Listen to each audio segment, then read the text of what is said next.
Então, pessoal, hoje nós estamos aqui na nossa aula de literatura portuguesa, a nossa primeira aula de literatura do canal Ensino Total, e nós vamos falar um pouco sobre o trovadorismo, como que essa escola literária surgiu, quais são as principais características. Nós vamos falar um pouco sobre as famosas cantigas do período, que são muito famosas, e nós vamos falar também um pouco das características dessas cantigas, dos cancioneiros, dentre outras coisas mais. Então, eu já peço que vocês assistam o vídeo até o final, se inscrevam no canal, dê like e compartilhem com os seus amigos. A gente vai ver um pouco sobre essa escola literária chamada trovadorismo, que aconteceu apenas em Portugal. Lembrando que o trovadorismo ele acontece em Portugal. Com relação às origens, o trovadorismo surgiu na Idade Média, no século XI, na região da Provença, uma região do sul da França. A partir daí, ele foi se desenvolvendo na França, depois pela Europa e depois pelo mundo afora.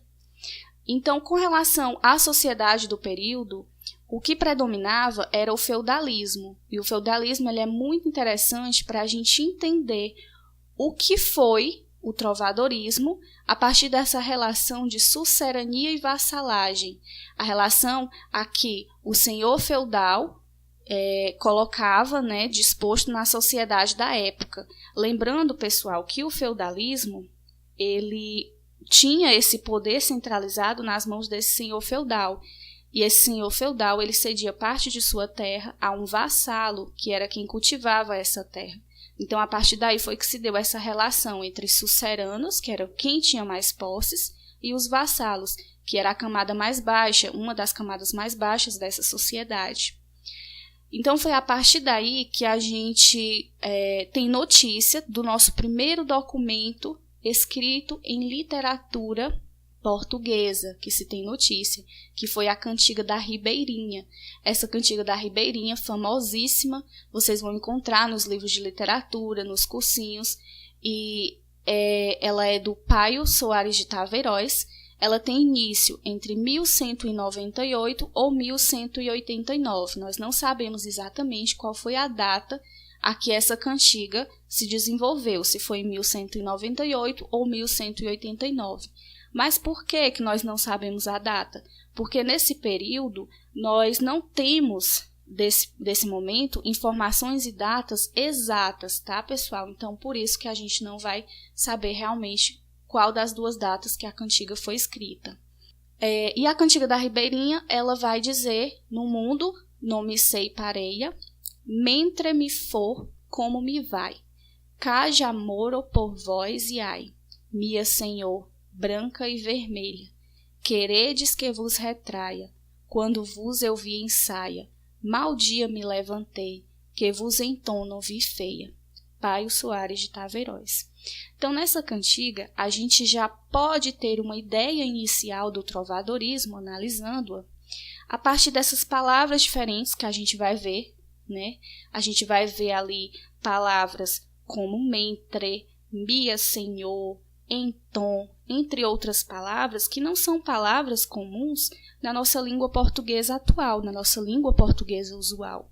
Então, a gente já percebe uma determinada característica dessa cantiga, Outra coisa que é interessante a gente observar é que essa cantiga ela vai tratar essa ideia de musicalidade, onde a gente vai ver essas rimas, Onde a gente vai ver a presença do pareia, vermelha, numa espécie de rima. A gente vai ver o vai e o ai no final desses versos da própria cantiga. Então, a gente já vai ver essa ideia de musicalidade a partir disso. A gente vai ver também que essa cantiga, ela retrata um homem que sofre por amor. E a gente vê que esse amor, ele não é correspondido. É tão tal que ele diz: mal dia me levantei, que vos em tom não vi feia. Ele diz que mau dia foi esse em que ele não a viu feia. Ou seja, que dia foi esse que ele se apaixonou por ela e agora ele sofre? No terceiro verso, a gente percebe isso quando ele diz: caja amor por vós e ai. Então, ele já está gostando dela, mas ele sente uma dor imensa nesse gostar. Então, a partir disso, a gente já vai ver algumas características, tá, dessas cantigas. Essas cantigas, como eu já citei para vocês, falando da cantiga da Ribeirinha, a gente vai ver esse português mais arcaico, esse português antigo, essas formas de palavras diferentes da nossa língua usual. Isso porque o idioma dessas cantigas, gente, era um idioma galego-português. Isso mesmo, esse idioma foi utilizado como o principal idioma dessas cantigas, porque a gente ainda não tinha a unificação da língua portuguesa como a gente tem hoje. Então, por isso a gente percebe esse português mais antigo, mais arcaico, com essas palavras menos usuais. Outra coisa interessante é que os poemas da época, eles partiam dessa tradição oral, ou seja, eles são poemas cantados e eles sempre vêm com acompanhamento musical. E esse acompanhamento musical, ele vai ser principalmente dado por meio dos instrumentos medievais, como as cítaras e os alaúdes. Então, daí vem o nome cantigas, né? A partir desses poemas, a partir dessa ideia de musicalidade que a gente vai ter aqui. O compositor dessas cantigas era chamado trovador, e esse trovador normalmente era alguém de uma posição social mais elevada. A gente pode até associar o trovador com o próprio nome da escola. A escola se chama trovadorismo. Então, ela vem dessa palavra trovador. O trovador era quem compunha essas cantigas. Era sempre uma pessoa que pertencia a um patamar social mais prestigiado. A gente vai perceber também, pessoal, que essas cantigas elas vão se dividir em dois grupos principais, que é o grupo das cantigas líricas e das cantigas satíricas. As cantigas líricas, elas vão tratar principalmente de expressões, de emoções desse eu lírico, desse homem que sofre, ou dessa mulher, né? Ora o eu lírico é feminino, ora o eu lírico é masculino. Nas cantigas de amor, a gente vai ver o eu lírico masculino, o homem, a voz que fala no poema é a voz de um homem, e nas cantigas de amigo, a voz que fala no poema é a voz de uma mulher. A gente vai ver também com relação à cantiga lírica, que ela normalmente vem acompanhada com instrumentos musicais, com a flauta e a lira. É tão tal que ela é acompanhada por instrumentos musicais como a flauta e a lira, que vem o próprio termo lírica, vem da lira, que era um instrumento musical onde eles utilizavam. Então, as cantigas líricas vão se dividir em cantigas de amor e cantigas de amigo. Já as satíricas, o que são essas cantigas? As satíricas, elas vão ter um tom de crítica, um tom de sátira, e o objetivo principal vai ser o objetivo de provocar alguém, né? E as satíricas se dividem em dois grupos também, em cantigas de escárnio e cantigas de maldizer. Então, essa é a principal divisão, lírica e satírica. Agora a gente vai falar um pouco sobre as cantigas de amor. Na cantiga de amor, a principal característica, uma das principais características dela é o eu lírico ser masculino, e esse eu lírico ele sofre por sua dama. Não confundam eu lírico com quem escreve o poema, tá? Quem escreve o poema vai ser o próprio trovador, mas o eu lírico ele vai ser aquela voz que fala no poema.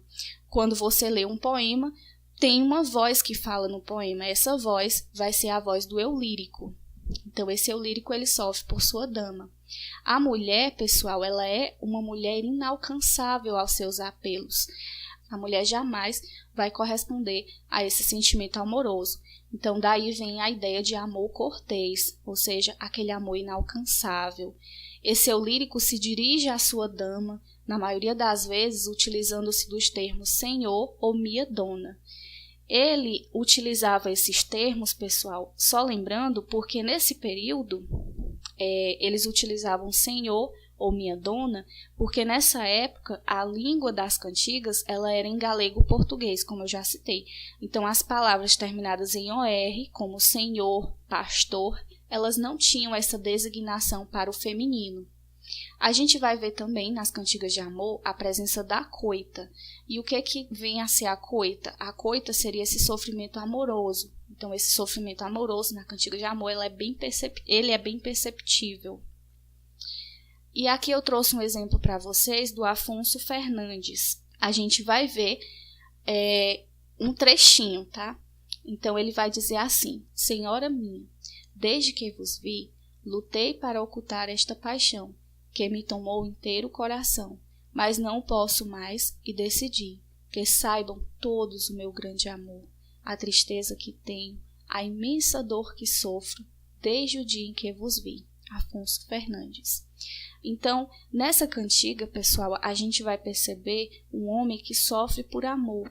Ele sofre por amor e ele está demonstrando toda essa tristeza que ele tem. Ele até vai elucidar isso por meio da sua voz, né, da sua fala. E ele utiliza o termo senhora minha. Então, perceba já que essa relação de vassalagem, ele é alguém de uma classe menos favorecida. Olha a forma como ele se dirige a ela. Senhora minha, desde que vos vi, lutei para ocultar esta paixão. Então, ele está sofrendo, ele está tentando ocultar essa paixão que tomou seu coração por inteiro. Mas ele não pode mais, né? E ele decide que saibam todos o grande amor que esse homem tem, a tristeza que esse homem tem, a imensa dor. Então, na cantiga de amor, a gente vai ver essa presença dessa dor, desse sofrimento amoroso, mas que isso não pode ser correspondido. Já na cantiga de amigo, a gente vai ver um eu lírico feminino. Porém, a gente tem que observar que quem compõe é o trovador, tá? Então, elas vão ser escritas por um trovador, que dá voz a uma mulher que conta ora para a mãe, ora para as amigas ou para os elementos da natureza, como as árvores, né? Por exemplo, vocês vão observar os pássaros, o sofrimento de ter sido abandonada por seu amigo. E essa palavra amigo, ela vai significar namorado, não é amigo como a gente utiliza nos dias atuais, tá? Então, em virtude de ter este homem ido para a guerra ou de tê-la trocado por uma outra mulher. Então, ela vai representar normalmente esse sentimento de saudade. A mulher representada, ela pertence às classes populares, elas são humildes, elas são ingênuas, normalmente camponesas e pastoras. Então, na cantiga de amigo, a gente vai ver, ao contrário da cantiga de amor, que a cantiga de amigo, o amor é real, o amor é concretizado. Então, enquanto que na cantiga de amor, o amor era impossível, aqui na cantiga de amigo, o amor ele é real, ele acontece e essa mulher sente saudade do seu amado. E aí eu trouxe um trecho para vocês do Dom Diniz, onde ele diz: ai flores do verde pinho, se sabedes novas do meu amigo, ai Deus e ué, ai flores do verde ramo, se sabeis novas do meu amado, ai Deus e ué, se sabedes novas do meu amigo, aquele que mentiu do que pôs comigo, ai Deus e ué, Dom Diniz. Então, repare que nessa cantiga a gente vai ver uma mulher que se dirige a elementos da natureza. Ela está se dirigindo às flores do verde pinho. E ela está tentando buscar uma resposta para essa ausência do seu amado. A gente percebe também uma presença de um certo refrão, né? Ai Deus e ué, vai estar se repetindo ao longo dessa cantiga. Então, pessoal, basicamente é isso sobre a cantiga de amigo. Nas cantigas satíricas que a gente viu, a gente vai ter essa divisão de escárnio e cantiga de maldizer. Na cantiga de escárnio, a gente vai ver os trovadores fazendo críticas de forma indireta, isso é muito importante, de forma indireta e velada, ou seja, não é uma crítica direta, é através de trocadilhos, de ambiguidades e da ironia. Eles vão ridicularizar esses comportamentos dos nobres por meio dessas críticas. E aqui eu trouxe um exemplo para vocês do João Garcia de Guilhade. Ele vai dizer: ai, dona feia, foste vos queixar, que vos nunca louve meu cantar, mas ora quero fazer um cantar, em que vos loarei todavia. E vedes como vos quero loar, dona feia, velha e sandia. Então, repare que nessa cantiga de escárnio, ele vai chamar a mulher de feia, de velha, de sandia, né? Sandia é um termo para se dizer que alguém está louco. E a gente vai perceber que vai haver essa crítica indireta. Ele não diz quem é o alvo. Ele diz, ai, dona feia. E ele fala que essa mulher é feia, que essa mulher é velha, etc, etc. Mas ele não está identificando quem é o alvo. Então, essa é uma cantiga de escárnio. Nas cantigas de maldizer, a gente já vai ver uma crítica mais direta. Por vezes, aparece a identificação da pessoa que está sendo ironizada. E a gente vai ver também aqui na cantiga de maldizer muitas utilizações de palavras de baixo calão. Enquanto que na cantiga de escárnio a crítica ela é velada, ela é indireta, na de maldizer a crítica ela é bem direta, eles vão direto ao ponto e muitas vezes até ironizam. Aqui a gente vai ver um trecho do Pero Garcia, onde ele diz: Rói queimado, morreu com amor em seus cantares por Sancta Maria, por uma dona que gran bem queria, e por se meter por mais trovador, porque lhe-la não quis o bem fazer, fez-se-lo em seus cantares morrer, mas ressurgiu depois do terceiro dia. Então aqui a gente já vai perceber um exemplo dessa cantiga de maldizer, onde o alvo é identificado. Ele está colocando aqui o alvo como o Rói queimado. O Rói queimado, ele morreu com amor em seus cantares por essa Santa Maria. Então ele identifica o Rói queimado, ele identifica a causa da morte dele, que ele morreu em seus cantares por essa Santa Maria. Uma dona a que ele grande bem queria, ou seja, ele gostava dela, e por se meter, por ser mais um trovador, porque ela não quis o bem fazer, fez-se em seus cantares morrer, mas ressurgiu do terceiro dia. Então, essa é uma clássica cantiga de maldizer, onde a gente tem alvo identificado, a gente tem uma crítica direta, e ele está se referindo a um fato, né, que o Rói queimado morreu com amor em seus cantares por essa Santa Maria, e ele queria um bem a ela. Então, a gente vai perceber, pessoal, até aqui, a gente estudou, né, a gente fez um passeio por essas cantigas e deu para a gente ter uma noção sobre os principais temas e as principais peculiaridades de cada uma. Então, a gente vai ver também, importante nesse período, os cancioneiros, né? Os cancioneiros, eles reúnem toda a produção desse período do trovadorismo. Lembrando, como eu já coloquei para vocês, que esse período partia da tradição oral, era preciso que houvesse algum documento que identificasse essas produções. Então, foi aí que surgiu os cancioneiros. O cancioneiro da Ajuda, o cancioneiro da Vaticana e o cancioneiro da Biblioteca Nacional são os mais famosos. O cancioneiro da Ajuda, ele vai ter cerca de 310 cantigas, quase todas de amor. O cancioneiro da Vaticana, 1.205 cantigas de todos os seus tipos. E o cancioneiro da Biblioteca Nacional, 1.647 também de todos os tipos.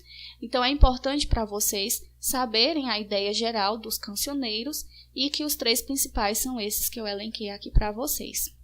Na prosa, a gente vai ver que o trovadorismo ele não se desenvolveu apenas na poesia, como eu já coloquei para vocês nas cantigas. Ele se desenvolveu também na prosa e por meio, principalmente, das novelas de cavalaria.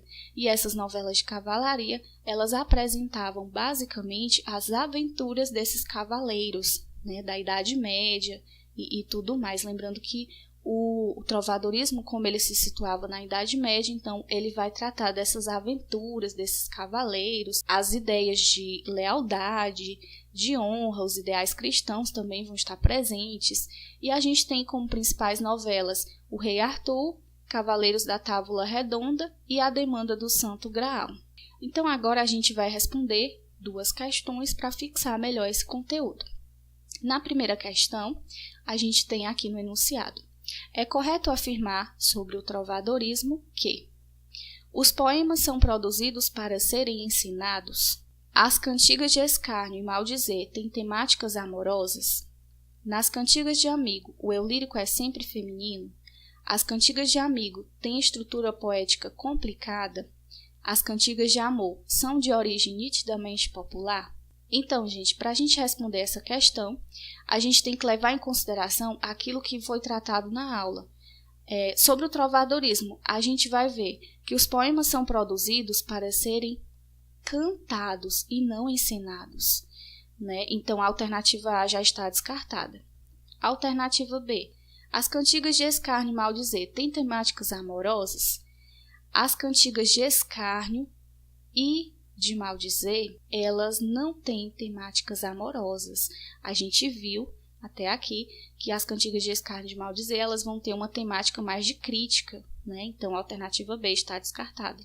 Alternativa C.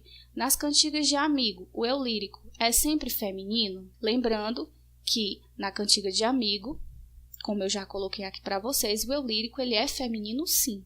Então, essa alternativa C, vamos ver se realmente ela está certa ou se tem outra. Na alternativa D, as cantigas de amigo têm estrutura poética complicada? Não, né? A gente viu que, embora elas tenham sido escritas em galego-português, mas a estrutura dessas cantigas ela é bem simples, até porque elas são cantigas, elas eram poesias cantadas. Então, está descartado. Por enquanto, a alternativa C é a correta. Vamos ver a E. As cantigas de amor são de origem nitidamente popular? Não, né, gente? As cantigas de amor, elas conservam em sua origem uma origem mais erudita, né? Até porque quem compõe vai ser o trovador, certo? O eu lírico que fala no poema é a voz de um homem que sofre de amor, mas ele não necessariamente compõe essas cantigas, tá? Então, a alternativa correta vai ser a alternativa C. Nas cantigas de amigo, o eu lírico é sempre feminino, ok? Bom, gente, vamos resolver agora mais essa questão. Ai, dona feia, foste vos queixar, porque vos nunca louvem meu trobar. Mas, ora, quero fazer um cantar, em que vos loarei todavia. E vedes como vos quero loar, dona feia, velha e sandia. Analise a informação correta a respeito do trecho de João Garcia de Guilhate. Então, vamos analisar. Alternativa A. É uma cantiga satírica? Será, gente, que é uma cantiga satírica? Ele está fazendo uma crítica a alguém? Vamos ver, né? Alternativa B. Foi o primeiro documento escrito em língua portuguesa? Não. O primeiro documento escrito foi a Cantiga da Ribeirinha, né? Então, a alternativa B está descartada. Alternativa C. Trata-se de uma cantiga de amigo? Também não, né, gente? Aqui a gente não tem a presença desse sofrimento, dessa coita amorosa. Vamos ver agora a alternativa D. Foi escrita durante o humanismo? Não, né, gente? Aqui a gente tratou sobre o trovadorismo. E esse trecho é um trecho do trovadorismo. Então, está descartada. Letra E. Faz parte do Alto da Feira? Também não. Então, a alternativa correta para essa questão é a letra A. É uma cantiga sátira. Lembrando que aqui a gente vai ver essa presença do dona feia, velha e sandia. Então, ele está criticando. Por meio da presença desses elementos, a gente consegue responder a questão. Então, pessoal, essa foi a aula de hoje. Eu espero que vocês tenham aprendido um pouco sobre o trovadorismo. Se você tiver alguma dúvida, se vocês quiserem mandar sugestão de próximos vídeos, é só comentar aqui embaixo do vídeo. E muito obrigada pela atenção, compartilhem com seus amigos, dê um joinha no vídeo e até o próximo.